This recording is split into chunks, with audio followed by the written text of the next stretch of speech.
like it's gonna be funky up in here. Say what?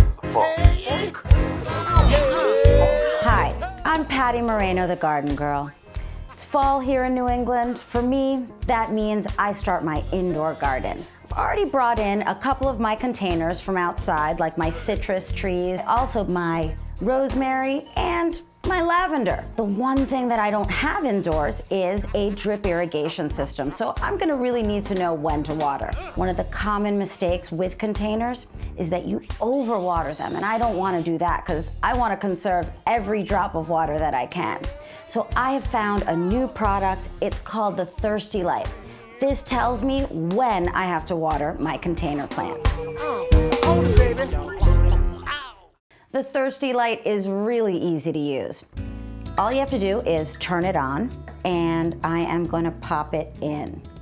I'm not going to stick it in any further than 50% into the container. And you see it's blinking. It's blinking a lot. Now that means that I need to water this plant right away.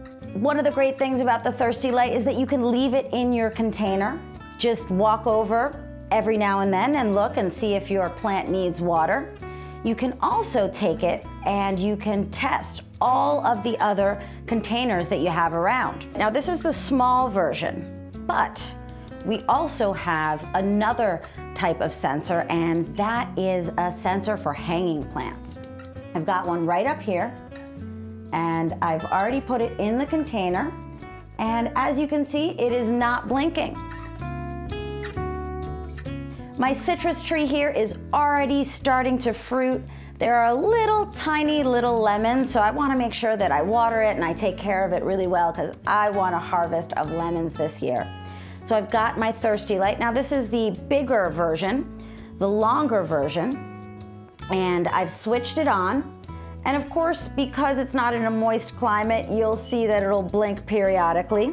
But I'm going to take it and I'm going to put it into my container here. It's blinking, so that means I need to water this container. I'm gonna leave that one in there because this is a plant that I just really wanna make sure it gets the right amount of water at the right time. The two sizes of the Thirsty Light are really important because the small one is for the smaller containers that I have around, and then that larger one is for the larger containers I have.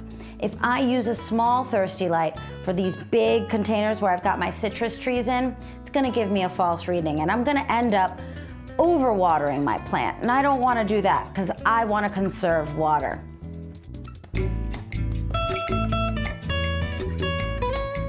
The Thirsty Light can be used not only indoors, but also outdoors. You can also leave it outdoors, but you can only leave it outdoors 3 seasons out of the year. To purchase your own Thirsty Light, go to thirstylight.com. I'm Patty Moreno, the Garden Girl. Thanks for watching.